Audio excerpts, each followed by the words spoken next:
Central bank start करेंगे। तो central bank की मीनिंग की बात करें तो central bank by name is clear. Central bank का मतलब क्या हो गया? Which is the top institution, apex institution which is control, regulate, monitor all the banking system of the country. मतलब by name is clear central bank मतलब which is top institution, which apex institution which control, regulate, manage all the banking sectors in the economy.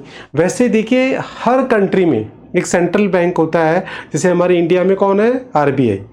वैसे ही अगर हम USA की बात करें तो bank of America या फेडरल बैंक, और अगर हम इंग्लैंड की बात करें तो बैंक ऑफ इंग्लैंड। ऐसे हर कंट्री के अंदर क्या है? एक सेंट्रल बैंक होता है which control the all banking sector in that particular country, regulate, control, manage all thing. इसी तरीके से देखिए यहाँ मीनिंग एग्जाम्पल दे रखा है पूरा, पढ़िए एक बार meaning example of central bank. So by name is clear central bank क्या होता है और उसके एग्जाम्पल हर कंट्री में सेंट्रल बैंक होता है। तो देखिए लिखा हुआ central bank is apex institution which operate, control, direct, regulate all the monetary and banking sector in the economy. Now अब बच्चे इसके जो फंक्शंस है इन पे जो बहुत ही इंपॉर्टेंट होते हैं इसके फंक्शंस, जो इसके फंक्शंस है या तो एनी वन या टू। डायरेक्ट क्वेश्चन आता है explain following functions of central bank A B C, या फिर ए पर्टिकुलर आ गया जैसे explain bank of issue of currency as a functions of central bank. तो ये 3 मार्क्स में आ सकता है, 2 आएंगे तो 4 या 6 में आ सकते हैं। तो इस तरीके क्या आता है कि मोस्ट ऑफ द टाइम इसके जो फंक्शंस है उसका क्वेश्चन आता है, किस लैंग्वेज में आता है, किस फॉर्मेट में आता है, ये सब कुछ आपको कौन बताएगा? Scanner 15 years CBSE question bank, वहां से आपको पता लग जाएगा। तो आप कुल मिला के मॉरल ऑफ द स्टोरी हमें पता लगता है कि इसके सारे फंक्शंस जो हैं उन सब पे हमारे को शॉर्ट नोट्स तैयार करना है। क्या करना है? Short notes. तो देखिए बच्चे अब इस पे जैसे हमें शॉर्ट नोट्स तैयार करना है, bank of issue the first and foremost function of RBI already we have discuss in chapter 5th में हमने डिस्कस किया था कि who print the money, who issue the money, all coins and 1 rupee note which is printed by government and the except 1 rupee note all the जो करंस जो notes है वो issued by the आरबीआई। तो जो सारे नोट्स है 1 रुपए के नोट को छोड़ के बाकी सारे नोट कौन प्रिंट करता है? आरबीआई।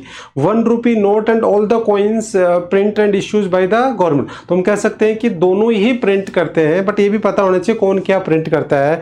तो इसमें आपको पहले हम डिस्कस कर चुके, तो आपको पता लग रहा है कि जो मेजोरिटी ऑफ पार्ट है वो कौन प्रिंट करता है? आरबीआई, क्योंकि 1 रुपी नोट के ऊपर का सारा आरबीआई। इसका मतलब आरबीआई की क्या है? मोनोपोली। तो देखो फर्स्ट पॉइंट यही है, इसका कीवर्ड सोल अथॉरिटी या मोनोपोली। कीवर्ड क्या मार्क करेंगे? सबसे पहला कीवर्ड क्या आ गया? The RBI has a soul authority या मोनोपोली। तो ये कीवर्ड आपको याद करना है। सेकंड, फिर हमने देखा था कि जो आरबीआई जो करेंसी इशू करती है उसके लिए एक सिस्टम फॉलो करती है, that is minimum reserve system. 200 rupees का रिजर्व होता है, 200 करोड़ का जो है वो रिजर्व होता है। उसमें से 115 करोड़ क्या होता है? गोल्ड। और 85 जो रुपीज जो करोड़ होता है वो क्या होता है? Government securities. तो देखिए मिनिमम रिजर्व सिस्टम ये यहाँ लिखा हुआ भी है, हमने पहले वाले चैप्टर में पढ़ा है। तो सेकंड हमारे पास जो कीवर्ड आ गया वो क्या आ गया? Minimum reserve system. ये हमारे पास कीवर्ड आ गया इसका। तो सेकेंड पॉइंट आप बनाओगे मिनिमम रिजर्व सिस्टम का, जिसके अंदर टोटल 200 करोड़ का होता है और उसमें से 115 करोड़ क्या होती है? गोल्ड होता है, और बाकी 85 जो करोड़ होता है वो क्या होता है? सिक्योरिटीज होती है। ये हम पहले वाले चैप्टर में भी कर चुके हैं ना। उसके बाद फिर देखिए थर्ड पॉइंट का कीवर्ड क्या होगा? Central bank keeps 3 main consideration. तो ये कीवर्ड हो जाएगा 3 मेन कंसिडरेशन। तो 3 मेन कंसिडरेशन के अंदर वो क्या ध्यान रखता है? यूनिफॉर्मिटी, इलास्टिसिटी और सेफ्टी। यूनिफॉर्मिटी का मतलब जैसे 500 रुपीज का नोट है वो पूरी इंडिया में बताओ अलग अलग होता है, एक जैसा होता है? बोलो। एक जैसा होता है। तो इसका एक जैसा ऐसा क्यों करती है आरबीआई ऐसा कि यूनिफॉर्मिटी क्यों मेंटेन करती है? बिकॉज कोई कंफ्यूजन क्रिएट ना हो। तो इसलिए ये आरबीआई की रेस्पॉन्सिबिलिटी है कि पूरी कंट्री में जो भी करेंसी वो इशू करेगी वो यूनिफॉर्मिटी मेंटेन करेगी। Second, elasticity. इसका मतलब supply of money in the market as per the demand. तो उतनी करें, क्योंकि देखो इससे ज़्यादा कर देंगे तो इन्फ्लेशन हो जाएगा, इससे कम कर देंगे तो डिफ्लेशन, तो दोनों ही प्रॉब्लम क्रिएट होती है। तो ये आरबीआई ये भी इंश्योर करती है कि जो मार्केट में मनी सप्लाई हो वो एज पर द डिमांड ही हो, तो उसको बोलते हैं इलास्टिसिटी। देन उसके बाद में सेफ्टी, जैसे मान लो कोई भी मार्केट में फेक करेंसी आ गई, आपके नोट्स फट गए, उसको रिप्लेसमेंट करना है, वो सारी रेस्पॉन्सिबिलिटी किसकी है? आरबीआई की। तो इसका मतलब आरबीआई जब भी करेंसी इशू करती है तो 3 मेन कंसिडरेशन ध्यान में रखती है, यूनिफॉर्मिटी, इलास्टिसिटी और safety. I hope it's clear to everyone, yes और नो? Yes yes sir. और लास्ट के अंदर जो कीवर्ड आएगा इस पॉइंट का वो आएगा टारगेट रेंज। वैसे हमने ये किस में डिस्कस कर लिया? इलास्टिसिटी में डिस्कस कर लिया कि भाई टारगेट रेंज है, मतलब आरबीआई जब मनी सप्लाई करेगी तो एक रेंज है उसके अंदर ही मेंटेन रखती है, ताकि जिससे ना तो मनी सप्लाई ज़्यादा हो, ना कम हो, ना इन्फ्लेशन हो, ना डिफ्लेशन हो। तो आरबीआई क्या करती है? रेंज मेंटेन करती है, तो टारगेट रेंज मेंटेन करती है। तो अब देखिए इसका पूरा एक शॉर्ट नोट्स लिखना, तो आपको केवल 4 वर्ड याद रखने बच्चे, और कुछ भी नहीं करना। और वो 4 वर्ड्स क्या है? First is sole authority, Sole authority, second minimum minimum reserve system, system, third remain consideration and remain, consideration. और फोर्थ क्या हो गया? Target range. अब बताओ, आपको एक शॉर्ट नोट्स लिखना कोई आपके लिए टफ टास्क है क्या? बस ये कीवर्ड्स याद रखिए, रीडिंग लगाइए और अपनी लैंग्वेज में लिख दीजिए। थ्योरी को रटना नहीं है, थ्योरी को आपको डेवलप करना है, कीवर्ड्स को याद करना है, समझना है, एंड देन आपका शॉर्ट नोट्स तैयार। यस और no? Yes sir. Yes sir. किसी को डाउट है इस पॉइंट में? आगे चलें? yes sir Yes sir. Okay, now next देखिए अब सेकंड पॉइंट है बैंकर्स टू द गवर्नमेंट। तो गवर्नमेंट का बैंक कौन होता है? आरबीआई। जो गवर्नमेंट है उसका बैंक है आरबीआई। तो अब एक इसको समझने से पहले हम थोड़ा सा डिस्कशन कर लेते हैं। आप लोग सभी बैंक गए होंगे, आई एम वेरी श्योर कि कोई ऐसा बच्चा है जो बैंक नहीं गया हो? एनीवन? आज तक बैंक नहीं गया हो? सब गए होंगे, यस और no? Yes sir. yes sir तो जब आप बैंक गए हो तो आपको पता है कि हम जब बैंक हमारे लिए क्या क्या काम करती है। देखो, बैंक में सबसे पहले तो हम 2 मेन काम करते हैं। बैंक में हम जाते हैं, पैसा जमा करवा सकते हैं और पैसा विड्रॉल कर सकते हैं। इसलिए बैंक हमारे लिए बैंकर का रोल प्ले करती है, यस और नो? बैंक हमारे लिए क्या है? एक बैंकर है। बैंकर मतलब वो हमारी डिपॉजिट को एक्सेप्ट करती है और एडवांसिंग ऑफ लोन, यस और नो? जी सर। सेकंड, yes बैंक हमारे लिए एक एडवाइजर होता है, फाइनेंशियल एडवाइजर। जैसे सपोज आपको कई बार देखा होगा कि आप बैंक जाते हो, आपको एक कैबिन में बुलाया जाता है, चाय कॉफी पिलाई जाती है, बताया जाता है कि आप यहाँ इन्वेस्ट कर सकते हैं, ये कर सकते हैं, ये नए प्रोडक्ट है बैंक के, इस यहाँ ये पैसा लगा सकते हैं, ये आरडी करवा सकते हैं। तो इसका मतलब वो आपको बैंक एक एडवाइस कर सकता है कि आप कहाँ इन्वेस्ट कर सकते हैं, कैसे आपके मनी को मल्टीप्लाई कर सकते हैं। तो वो हमारे लिए एडवाइजर भी होता है। और बैंक हमारे लिए एजेंट भी होता है। जो बड़े बड़े बिजनेसमैन होते हैं इनके लिए बैंक सारे काम कर देता है, कमीशन चार्ज करता है, वो सैलरी भेजना, रिटर्न भरना, सब काम, जो भी अकाउंटिंग के जो सारे बैंकिंग फाइनेंस रिलेटेड जो भी काम होते हैं ना, वो सारे बैंक कर लेता है, वो उसे कमीशन चार्ज करता है। और वो उनके लिए एजेंट का मतलब क्या होता है? जो आपसे कमीशन ले और आपके काम कर दे। तो बैंक एज एजेंट भी काम करता है। तो इस तरीके से हमारे लिए जो कमर्शियल बैंक है वो हमारा बैंक है। और कमर्शियल बैंक हमारे लिए 3 रोल प्ले करती है, बैंकर, एडवाइजर और एजेंट। वैसे ही गवर्नमेंट का बैंक कौन है? आरबीआई। और आरबीआई उसके लिए 3 रोल प्ले करती है। तो इसमें तो कीवर्ड ऑलरेडी है बच्चे, तो इसमें तो कुछ ज़्यादा कुछ हमें करनी ही नहीं है। There are 3 keywords, banker, agent और एडवाइजर। तो तीनों कीवर्ड दे रखे हैं, जस्ट रीड आउट, मैंने समझा दिया सब कुछ। 2 ही काम, बैंकर का मतलब 2 ही काम, एक्सक्लूसिवली 2 काम होते हैं, डिपॉजिट एक्सेप्ट करना और एडवांसिंग ऑफ लोन। तो इसका मतलब आरबीआई गवर्नमेंट की डिपॉजिट को एक्सेप्ट करेगी और लोन को एडवांस करेगी, यस और नो? Yes sir. ओके, फिर उसके बाद में एजेंट। तो जैसे एजेंट की बात करें तो गवर्नमेंट के लिए बहुत भी फाइनेंशियल जो काम होते हैं, बहुत सारे काम होते हैं, पब्लिक से लोन लेना और भी बहुत सारे काम होते हैं जो गवर्नमेंट क्या करती है, जो आरबीआई है वो गवर्नमेंट से कमीशन चार्ज करती है और उसके बहुत सारे फाइनेंशियल काम जो कर देती है। तो इसका मतलब आरबीआई क्या एक एजेंट भी है। और एडवाइज़र, आप जानते हो गवर्नमेंट में तो सारे मिनिस्टर्स और वो कोई ज़्यादा क्वालिफाइड भी नहीं होते, तो कोई भी फाइनेंशियल मैटर है उनके ऊपर आरबीआई का ही ओपिनियन ज़्यादा होता है कि फाइनेंशियल मैटर पे कोई भी गवर्नमेंट डिसीजन लेती है तो आरबीआई से ज़रूर कंसल्ट करती है कि भाई हम ये चीज़ कर रहे हैं। तो आरबीआई एक एडवाइज़र भी गवर्नमेंट के लिए होता है डिफरेंट पॉलिसीज़ पे। लाइक कोई भी गवर्नमेंट पॉलिसी बनाएगी तो आरबीआई फाइनेंशियल मार्केट से रिलेटेड तो आरबीआई से ज़रूर कंसल्ट करती है। तो ये तीनों पॉइंट क्लियर है क्या, यस और नो? सर ट्रेजरी बिल्स का मतलब क्या होता है? ये अभी आगे पढ़ेंगे। ट्रेजरी बिल मतलब गवर्नमेंट की सिक्योरिटीज होती है। तो गवर्नमेंट की सिक्योरिटीज जब गवर्नमेंट क्या करती है, पब्लिक से लोन लेती है तो सिक्योरिटीज गवर्नमेंट को देती है, जिसको ट्रेजरी बिल या टी बिल्स कहते हैं। ये अलग अलग टाइम पीरियड होते हैं, 90 डेज के, 360 डेज के, अलग अलग होते हैं। तो लोग क्या करते हैं, वो खरीद लेते हैं, इन्वेस्ट कर देते हैं, गवर्नमेंट को पैसा मिल जाता है। तो गवर्नमेंट की सिक्योरिटीज होती है बेसिकली, है ना। बाकी मैं आगे भी मॉनेटरी पॉलिसी में समझाऊंगा आपको, ओपन मार्केट ऑपरेशन में आई विल एक्सप्लेन, ठीक है।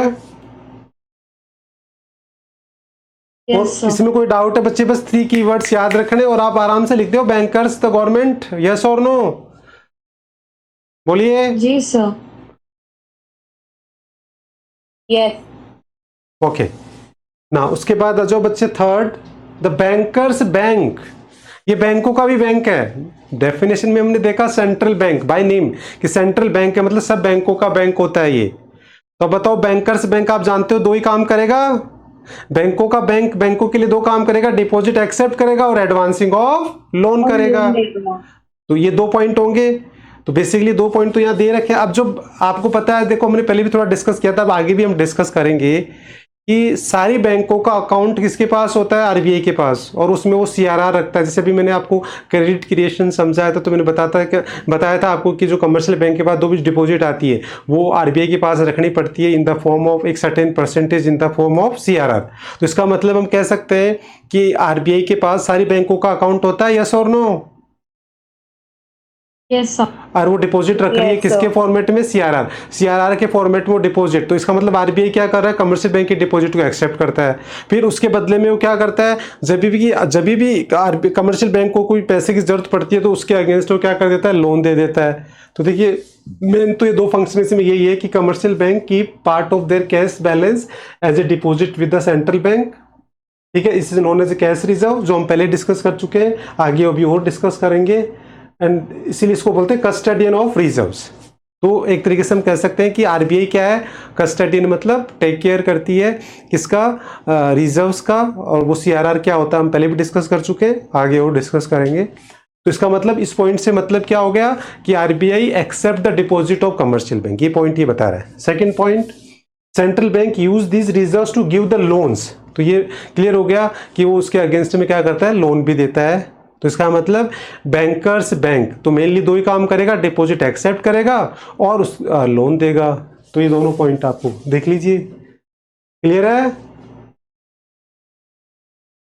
तो कीवर्ड्स क्या, कीवर्ड्स क्लियर है कि इसमें क्या आ जाएगा, बैंकर फर्स्ट वाले में आ जाएगा as a bank, sorry deposit, accept deposit, क्या आ जाएगा, डिपॉजिट वर्ड आ जाएगा, और इसके अंदर क्या आ जाएगा, लोन आ जाएगा। तो 2 कीवर्ड मार्क कर लो कि आरबीआई डिपॉजिट एक्सेप्ट करता है और आरबीआई कमर्शियल बैंक को लोन देता है। तो हम कह सकते हैं कि आरबीआई क्या है, बैंकर्स बैंक, यस और no? Yes sir. Yes sir. ना अब अच्छे फोर्थ आता है सुपरविजन। तो देखो सुपरविजन मतलब वो क्या करता है, एक सारी बैंकों को एक पूरा विजन करता है, उनको कंट्रोल करता है। सुपरविजन मतलब टॉप एक इंस्टीट्यूशन है जो सारे उनके रूल्स रेगुलेशन। अब तो सुपरविजन जो करता है, जो मॉनिटरिंग करता है, वो किसके रिगार्डिंग में करता है, तो इसके 4 कीवर्ड्स है। तो मॉनिटरिंग देखो सबसे पहले क्या करता है, लाइसेंस, एक्सपेंशन, मर्जर और लिक्विडेशन, ये 4 कीवर्ड्स हैं, चारों ही पॉइंट है। तो लाइसेंसिंग मतलब कोई भी बैंक को कोई बैंक अगर अपना कोई भी जैसे बैंकिंग का बिजनेस स्टार्ट करना चाहता है तो उसके लिए लाइसेंस चाहिए, तो कौन देगा, आरबीआई। तो आरबीआई बैंकों के लाइसेंसिंग की मॉनिटरिंग करता है। इसके अलावा एक्सपेंशन, कोई भी बैंक अगर नई ब्रांच खोलना चाहता है तो उसके लिए आरबीआई उसकी भी मॉनिटरिंग करता है कि उस as per the RBI guidelines open हुआ है नहीं हुआ है। अदरवाइज तो ये कमर्शियल बैंक तो अपनी मोनोपोली कर लेंगे, तो उसकी भी वो सुपरविजन करता है। मर्जर, जैसे मान लो अभी आपने, अगर आपको पता हो तो सिटी बैंक और एक्सिस बैंक, सिटी बैंक एक यूएसए का बैंक था जो पहले सेपरेट बैंक था, अभी वो इंडिया से क्या हो गया, चला गया, तो उसने सारा बिजनेस किसको बेच दिया, एक्सिस बैंक को। ठीक है, तो ये जो कोई भी अपना जैसे लिक्विडेशन, ये जो लिक्विडेशन मतलब सेल करना, तो सिटी बैंक ने अपना जो बिजनेस सेल किया तो वो परमिशन किससे लेगा, आरबीआई से। कोई नया अगर बिजनेस बैंकिंग में स्टार्ट करेगा तो भी वो उससे लेगा, तो ये आरबीआई इसमें भी ध्यान देगा। इसके अलावा कोई भी दो बैंक आपस में मर्जर हो जाती है, जैसे एचडीएफसी और एचडीएफसी सिक्योरिटी हुई थी, या आईसीआईसी और एक वो था राजस्थान बैंक, को दोनों मर्जर हुई थी। तो इसका मतलब कोई भी बैंक आपस में मर्जर होती है तो उसकी परमिशन भी कौन देगा, आरबीआई देगा, आरबीआई की सुपरविजन में होता है वो सब। तो ये 4 पॉइंट्स है सुपरविजन ऑफ द बैंक, जो अपने आप में क्लियर है। इनमें कोई प्रॉब्लम है क्या, एक लाइसेंस, एक्सपेंशन, मर्जर और liquidation, any doubt? Yes sir. ना, उसके बाद फिर आता है बच्चे लेंडर ऑफ लास्ट रिसोर्ट। तो देखिए लेंडर ऑफ लास्ट रिसोर्ट का मतलब क्लियर है, बाय नेम ये भी क्लियर है कि जब आरबीआई कमर्शियल बैंक को कहीं से भी पैसा नहीं मिले, मान लो कमर्शियल बैंक को फाइनेंशियल क्राइसिस आ जाए, उसको कहीं से पैसा नहीं मिले, एक बैंक से या पब्लिक से कहीं से भी उसके पास पैसा का क्राइसिस आ जाए, तो फाइनली किसको अप्रोच करेंगे, आरबीआई को। तो व्हाट, आरबीआई, इसीलिए उसको क्या बोलते हैं, लेंडर ऑफ लास्ट रिसोर्ट। तो लेंडर ऑफ लास्ट रिसोर्ट का मतलब क्या हुआ, when commercial bank fails to get the financial accommodations from anywhere, तो finally report to central bank. तो इसलिए central bank known as a lender of last. तो सब फर्स्ट पॉइंट पे मीनिंग दे रखा है, तो उसका कीवर्ड मीनिंग मार्क कर लो। It means if a commercial bank fail to get financial accommodations for anywhere it approaches to the central bank, और इसीलिए इसको लेंडर ऑफ। तो फर्स्ट पॉइंट का कीवर्ड क्या हो गया, meaning. Second point, now commercial bank lend the individual and central bank central bank to commercial bank in terms of emergency. तो मतलब रीजन देगा कि वो कब ऐसा करता है, तो इमरजेंसी कीवर्ड मार्क कर लो कि अगर ये केस कब होता है, जब कोई इमरजेंसी आ जाती है ना। उसके बाद में जब भी लोन देगा तो किससे देगा, सिक्योरिटीज। तो इसमें सिक्योरिटीज वर्क मार्क कर लो कि जो लोन देगा वो किसके अगेंस्ट देगा, बिना सिक्योरिटीज के नहीं देगा, आपको सिक्योरिटीज रखनी पड़ेगी। कमर्शियल बैंक को कोई ना कोई सिक्योरिटीज रखनी पड़ेगी। सिक्योरिटीज मतलब उसकी जो भी कोई प्रॉपर्टी है उसके पेपर उसको रखने पड़ेंगे, या कोई गोल्ड या कुछ भी उसको रखना पड़ेगा, उसके बदले में ही वो देगा, तो इसका सिक्योरिटी आ जाएगा। देन उसके बाद में फिर आ जाएगा कि रीजन, कि ये ऐसा होता क्या है, क्यों। तो financial crisis might arise due to improvement in landing operation due to the depression in the economy. तो ये जो क्राइसिस आता है, जो इमरजेंसी आती है, जो ऊपर लिखा हुआ था ना, ये दोनों रीजन ये कि इन टाइम ऑफ इमरजेंसी। और फिर इमरजेंसी आती क्यों है, तो इसलिए आ जाती है क्योंकि जैसे इकोनॉमी में कोई डिप्रेशन आ गया, या उनकी जो बैंकिंग सिस्टम है, जैसे आपने देखा था नीरव मोदी और इन्होंने क्या कर दिया था, बैंक जो मनी लॉन्ड्रिंग का केस था, आपने देखा था कि उन्होंने बैंकों के बहुत सारे पैसे ले लिए थे, और उसकी वजह से पीएनबी बैंक में कितनी प्रॉब्लम आई थी। अभी यस बैंक में, इसके अंदर यस बैंक में ये बहुत सारे एग्जांपल है। आईसीआईसी बैंक में भी काफ़ी प्रॉब्लम आई थी, बट चलो उसने वापस रिकवर कर लिया। तो ये सारे क्या होता है कि कई बार ये इकोनॉमी में डिप्रेशन की वजह से होता है, कई बार इनकी जो रूल्स रेगुलेशन है वो वीक हो जाते हैं, मॉनिटरिंग वीक हो जाती है, या कोई करप्शन हो जाता है, तो उसकी वजह से प्रॉब्लम आ जाती है। तो ये बेसिकली दोनों रीजन ही है, फर्स्ट और जो थर्ड वाला पॉइंट है वो दोनों रीजंस है। और ये लोन कैसे मिलेगा, सिक्योरिटीज़ के। और जब वो लोन देगा तो फिर कीवर्ड मार्क कर लो एनश्योर। तो देखो इसमें क्या क्या कीवर्ड मार्क हो गए। सबसे पहला कीवर्ड हो गया मीनिंग, सेकेंड कीवर्ड इसमें इमरजेंसी, और इमरजेंसी क्यों आएगी, तो डिप्रेशन के टाइम में। और उसके बाद में सिक्योरिटीज, ये दो तो रीजन हो गया, और इसके अंदर आ जाएगा एनश्योर्स। तो जब आरबीआई फाइनली लोन जो पैसा देगी तो दो चीजें एनश्योर करेगी, ऐसे लोन नहीं देगी वो, दो चीजें एनश्योर करेगी। क्या क्या, first, the banking system of the country does not suffer any setback. मतलब जब आरबीआई अगर किसी बैंक की हेल्प कर रहा है, उसको पैसा दे रहा है, तो इसका मतलब ये नहीं कि हमारा जो बैंकिंग सिस्टम है उसमें कोई नेगेटिव इंपैक्ट आए। तो इंश्योर करेगा वो तभी देगा जब कोई नेगेटिव इंपैक्ट नहीं आए। और second, that money market remain the stable, और पूरा मार्केट जो है ना वो स्टेबल रहे, उसमें कोई प्रॉब्लम नहीं आए। तो इसका मतलब ये दोनों चीज़ें वो इंश्योर करेगा कि भाई ऐसा नहीं कि वो कहीं आउट ऑफ द वे जाके हेल्प कर देगा और उससे पूरा फाइनेंशियल मार्केट ही क्रैप्ट हो जाए और कोई बहुत सारे नेगेटिव इम्पैक्ट्स आ जाए, ऐसा नहीं है। वो पहले देखेगा कि रियली उसकी हेल्प करने की ज़रूरत है और वो उसमें कुछ जेन्युइन रीजन थे और उसकी वजह से कोई मार्केट में नेगेटिव इम्पैक्ट नहीं आएगा, देन वो फाइनली उसकी हेल्प करेगा। ठीक है, तो ये यहाँ तक के जो फंक्शंस है which are very very important. देखो वैसे आने को कोई सा भी फंक्शन आ सकता है बच्चे, but now these are the point which are target study as our target study. तो यहाँ तक के जो 5 पॉइंट्स हैं ये मैंने देखा है, आप भी जब स्कैनर देखोगे, जो सीबीएसई का क्वेश्चन बैंक देखोगे, तो आपको भी पता लगेगा कि यही 5 question most of the time आते हैं। बाकी आने को देखो कुछ भी आ सकता है सीबीएसई में, हम ये नहीं कह सकते कि यार ये आएगा ये नहीं आएगा, तो इसलिए हम ये तो कह नहीं सकते, बट हम ये कह सकते हैं टारगेट क्या है। तो टारगेट में मोस्ट ऑफ द टाइम यहाँ रहता है, तो इसलिए इनको ढंग से तैयार कर लेना है, बाकी को भी करना है, बट मेन फोकस हमारा इन पे रहना चाहिए। ठीक है, Yes. अब आ जाओ custodian of foreign exchange. Custodian of foreign exchange, तो देखो फॉरेन एक्सचेंज क्या होता है। फॉरेन एक्सचेंज का मतलब होता है फॉरेन करेंसी, और फॉरेन करेंसी का रिजर्व हमें क्यों चाहिए, क्योंकि हमें इंपोर्ट करना होता है, और हमारे को जैसे फॉरेन रिजर्व करेंसी, जैसे आगे हम पढ़ेंगे, पूरा एक चैप्टर है फॉरेन एक्सचेंज रेट, उसमें हम पढ़ेंगे कि जैसे अभी हमारा जैसे चल रहा है $1 सपोज इक्वल्स टू 83 रुपीज़।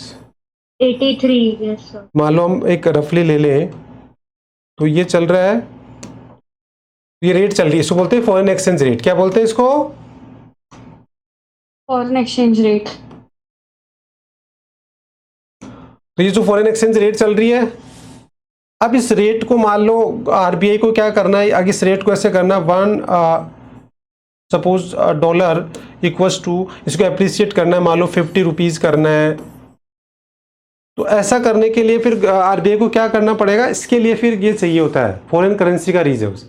अभी कैसे चाहिए होगा, कैसे काम करेगा, ये आगे पूरा चैप्टर में विद डायग्राम, न्यूमेरिकल, सब कुछ आगे एक पूरा चैप्टर आएगा फॉरेन एक्सचेंज रेट। अभी बस आप इतना सा ही समझो कि फॉरेन एक्सचेंज है ना, उसके 2 यूज होते हैं। फॉरेन एक्सचेंज मतलब, फॉरेन एक्सचेंज रिजर्व मतलब रिजर्व ऑफ फॉरेन करेंसी, और जो फॉरेन करेंसी के रिजर्व्स होते हैं वो हमारे 2 काम आते हैं। एक, हम इंपोर्ट कर सकते हैं इमरजेंसी में, जैसे मान लो आज हमारे पास कोई चीज़ की शॉर्टेज हो गई और अचानक हमें शॉर्टेज हो गई और उसकी मार्केट में प्राइस बढ़ती जा रही है, अब गवर्नमेंट को इंपोर्ट करना पड़े, मान लो यूएसए से इंपोर्ट करना है, तो हमारे पास डॉलर रखा हो तो हम तुरंत यूएसए से इंपोर्ट कर सकते हैं। सेकंड, जब हमारे को हमारी करेंसी को स्ट्रॉन्ग करना है तो उस टाइम में हमें क्या करना होता है, जैसे डॉलर से हमारे को स्ट्रॉन्ग करना है तो डॉलर का हमारे पास रिजर्व, तो डॉलर की मार्केट में सप्लाई बढ़ा दो, तो हमारे पास जो रिजर्व होता है उस रिजर्व से मार्केट में डॉलर की सप्लाई बढ़ाएंगे, तो जिस करेंसी की सप्लाई मार्केट में बढ़ेगी वो अपने आप ही वीक हो जाएगी। तो इस तरीके से अब वो कैसे हो जाएगी, क्या हो जाएगी, अभी डिटेल में जाने की जरूरत नहीं है, ये सारा डिटेल में हम आगे पूरा चैप्टर में विद डायग्राम सब कुछ पढ़ेंगे, तब आपको अच्छे से समझ में आ जाएगा। अभी तो आप बस इतना सा समझो कि जो फॉरेन करेंसी का जो रिजर्व होता है उसके 2 यूज होते हैं। ये क्लियर है क्या? One is import and second is to stable the foreign exchange rate. Hello, Yes, sir. ये 2 यूज होते हैं बेसिकली। और फॉरेन एक्सचेंज रिजर्व होता क्या है? फॉरेन एक्सचेंज रिजर्व मतलब reserves of foreign currency. How to earn, कैसे ये रिजर्व्स हमारे पास आएगा बताओ? एक्सपोर्ट करने से, जितना ज़्यादा हम एक्सपोर्ट करेंगे वैसे आएगा। तो इसके रिलेटेड सारे डिसीजन कौन लेता है? कब फॉरेन एक्सचेंज इंक्रीज करना है, कब डिक्रीज करना है, कब सेल करना है, कब परचेज करना है, ये सारे डिसीजन कौन लेगा? आरबीआई, और आरबीआई से ऑथराइज बैंक्स। इसलिए हम आरबीआई को क्या बोलते हैं? Custodian of foreign exchange. Custodian का मतलब जो कंट्रोल करेगा, टेक केयर करेगा, वो सारा करता है। तो देखिए इसमें ये बता रखा है बच्चे, the central bank is the custodian of Nations foreign exchange reserve. इसका मतलब वो मीनिंग हो गया कि कंट्रोल, मैनेज, कंट्रोल सारा काम करता है। Second, central bank maintain foreign exchange reserves in order to promote international trade and stable exchange rate. तो अब इसमें फर्स्ट पॉइंट को आप क्या बना लो, देखो इसके 3 पॉइंट कैसे बनाएंगे कीवर्ड। फर्स्ट, जो फर्स्ट पॉइंट है उसका तो क्या बन जाएगा? मीनिंग। इसका तो क्या बन जाएगा? ये तो हो जाएगा, ये लिख लेना, यहाँ मीनिंग लिखा हुआ है, मीनिंग आ जाएगा। और यहाँ क्या हो जाएगा? ट्रेड। इसको यहाँ काट देना, इसको उठा देना यहाँ, ट्रेड आ जाएगा, और ये वाला जो पॉइंट है वो क्या आ जाएगा, ये यहाँ आ जाएगा स्टेबल, ये पॉइंट हम यहाँ ले लेंगे स्टेबल एक्सचेंज रेट, तो ये पॉइंट यहाँ आ जाएगा। जैसे हमारे 3 पॉइंट बन जाएंगे, मीनिंग, ट्रेड और stable exchange rate. Stable exchange rate का मतलब जो हमारी फॉरेन एक्सचेंज रेट होती है $1 इक्वल्स टू जो रुपीस, उस रेट को स्टेबल करता है। अब कैसे करता है ये हम आगे पूरा चैप्टर में पढ़ेंगे with diagram and all. I hope ये क्लियर है क्या फंक्शन। अब आगे चलते हैं बच्चे, नेक्स्ट मीनिंग। तो क्लियरिंग हाउसिंग फंक्शन का मीनिंग हो जाएगा, देखो यहाँ लिखा हाउसिंग मतलब सेटलमेंट ऑफ चेक्स, आप ये भी बोल सकते हैं। क्लियरिंग हाउसिंग का मतलब होता है क्लियरिंग करना, मतलब सेटलमेंट ऑफ चेक्स, जो बैंकों के आपस के जो चेक है उन सब का सेटलमेंट कौन करता है, आरबीआई करता है, तो वो क्या, उसको क्या बोलते हैं, क्लियरिंग हाउसिंग फंक्शन। तो ये मीनिंग लिखोगे। फिर क्या आ जाएगा सेकंड पॉइंट में, एग्जांपल, और थर्ड में क्या आ जाएगा बच्चे, थर्ड का कीवर्ड क्या होगा सर, इम्पैक्ट। तो उस इम्पैक्ट में क्या आ जाएगा, सेफली और लो कॉस्ट। तो इससे क्या होता है कि जब आरबीआई करता है तो वो क्या हो जाता है, सेफ रहता है और कॉस्ट भी कम हो जाती है। तो देखो बेसिकली क्या होता है कि जैसे बैंक्स क्या होते हैं, जैसे आईसीआईसी बैंक, जैसे मान लो आपने मेरे को फीस दी, तो मेरा अकाउंट एचडीएफसी में, आपका आईसीआईसी में, तो आप मेरे को आईसीआईसी का चेक दोगे, तो मैं उस चेक को कहाँ लगाऊंगा, एचडीएफसी में। एचडीएफसी अब उसका मेरे अकाउंट में पैसा डालेगा तो उस चेक को कहाँ भेजेगा, आईसीआईसी के पास, उसे कंफर्म करेगा कि ये पैसा है, फिर आईसीआईसी उस पैसे को किसके पास भेजेगा, एचडीएफसी। और ऐसे दोनों बैंक आपस में डील करती है, तो उसको 7 डेज का टाइम लग जाता है, मतलब मोर देन 7 डेज। तो एक चेक को सेटल होने में और उसको पैसा अकाउंट में आने में 7 डेज का टाइम लगता था पहले। तो इसलिए लोग चेक से पेमेंट लेना मना कर देते थे कि यार इतना वेट हम नहीं कर सकते, हमें चेक से पेमेंट नहीं चाहिए। तो फिर आरबीआई ने कहा कि नहीं, आप लोग आपस में सेटल मत करिए, आप डायरेक्ट मेरे पास भेज दीजिए। जो भी एचडीएफसी का चेक, एचडीएफसी के पास आईसीआईसी का चेक आया तो एचडीएफसी ने आरबीआई के पास भेज दिया, और जो आईसीआईसी के पास एचडीएफसी का क्लेम आया उसने उसके पास, और जो आरबीआई है वो क्या करता है, लास्ट में उन दोनों को देख लेता है कि यार किसका बैलेंस अमाउंट ज़्यादा है, बस वो अमाउंट ट्रांसफर कर देता है और सेटल तुरंत, क्योंकि आरबीआई के पास दोनों का अकाउंट है। तो इससे अभी हमारा 24 आवर्स के अंदर, जैसे आज अगर आप 12 बजे चेक लगा दोगे 12 बजे से पहले, तो कल आपका इवनिंग तक चेक का पैसा आपके अकाउंट में आ जाएगा। तो ये किसकी वजह से पॉसिबल हुआ, बिकॉज ऑफ आरबीआई। तो इसी को बोलते हैं क्लियरिंग हाउसिंग फंक्शन। तो इस पे आपको बेसिकली 3 कीवर्ड आपको यूज करने हैं, मीनिंग, एग्जांपल और उसके इम्पैक्ट। आई होप ये हो जाएगा, यस और नो। Yes sir. अब बच्चे इसका आगे देखो, फिर नेक्स्ट है कंट्रोल ऑफ क्रेडिट। अब ये कंट्रोल ऑफ क्रेडिट का मतलब ये हो गया कि जैसे आरबीआई मनी सप्लाई करती है मार्केट में, इश्यू ऑफ करेंसी करती है और मार्केट में मनी सप्लाई करती है, तो अब आरबीआई को क्या करना होता है, उस मनी सप्लाई को कंट्रोल भी करना होता है। क्यों, क्योंकि अगर वो मनी सप्लाई डिमांड से ज़्यादा हो गई सप्लाई तो इन्फ्लेशन हो जाएगा, और कम हो गई तो डिफ्लेशन, और दोनों ही प्रॉब्लम क्रिएट करेगी। तो इसलिए आरबीआई क्या करता है, मॉनेटरी पॉलिसी को यूज़ करता है। अभी मॉनेटरी पॉलिसी क्या होती है वो आगे पूरे डिटेल में पढ़ेंगे। देखो monetary policy and control of credit, basically ये जो हमारा कंट्रोल ऑफ क्रेडिट वाला है वो आगे बहुत डिटेल में पढ़ने वाले हैं हम। तो अभी यहाँ तो शॉर्ट में दे रखा है, बट इसको आगे पूरा डिटेल में पढ़ेंगे कि how RBI control the money supply, मतलब आरबीआई। तो ये कंट्रोल ऑफ क्रेडिट का मतलब है कि आरबीआई के 2 मेन फंक्शन होते हैं, एक तो इश्यू करना करेंसी, और दूसरा होता है जो इश्यू कर दी, सप्लाई कर दिया, वो सप्लाई को कंट्रोल करना। तो उसी को बोलते हैं हम कंट्रोल ऑफ क्रेडिट। तो अब इसमें 3 पॉइंट दे रखे हैं कि कंट्रोल ऑफ मनी सप्लाई, मतलब शॉर्ट में अगर आपको लिखना हो तो ऐसे लिखोगे, डिटेल में इसी को हम आगे डिटेल में पूरा मॉनेटरी पॉलिसी में पूरा पढ़ेंगे। दीज आर द इंस्ट्रूमेंट, देखिए सारे इंस्ट्रूमेंट्स हैं, इन सबको हम कल पूरा डिटेल में डिस्कस करेंगे, बहुत इंपॉर्टेंट है। इसको मॉनेटरी पॉलिसी बोलते हैं, इनके थ्रू क्या करती है, तो मनी सप्लाई को कंट्रोल करती है। बट इसको शॉर्ट में यहाँ लिखना है तो कैसे लिखेंगे, controlling of money supply and credit is the most important function, क्योंकि इश्यू करने के बाद जितना इश्यू इंपॉर्टेंट है उतना ही मनी सप्लाई को कंट्रोल करना भी इंपॉर्टेंट है, बिकॉज अदरवाइज तो क्या होगा, वो प्रॉब्लम क्रिएट कर देगा इकोनॉमी में। फिर through this function the central bank attempt to influence the control the volume of bank credit and economic activities. तो इसका मतलब क्या हो गया, मीनिंग हो गया एक तरीके से कि भाई मनी सप्लाई का मतलब क्या होता है, कि मनी सप्लाई का मतलब वो वॉल्यूम ऑफ मनी को क्या करता है, कंट्रोल करता है, और जिसकी वजह से क्या हो कि सारी हमारी इकोनॉमिक एक्टिविटीज प्रॉपर चले। अदरवाइज क्या होगा, नीचे बता रखा है कि central bank can control inflation, otherwise क्या होगा, इन्फ्लेशन और डिफ्लेशन हो जाएगा इकोनॉमी में। तो फिर वो उनको कंट्रोल कैसे करेगा, तो वो क्या यूज करता है, बेसिकली मॉनेटरी पॉलिसी। अभी मॉनेटरी पॉलिसी क्या होती है ये हम आगे पूरा डिटेल में पढ़ेंगे, तो आपको ये पॉइंट बाद में और अच्छा से समझ में आ जाएगा।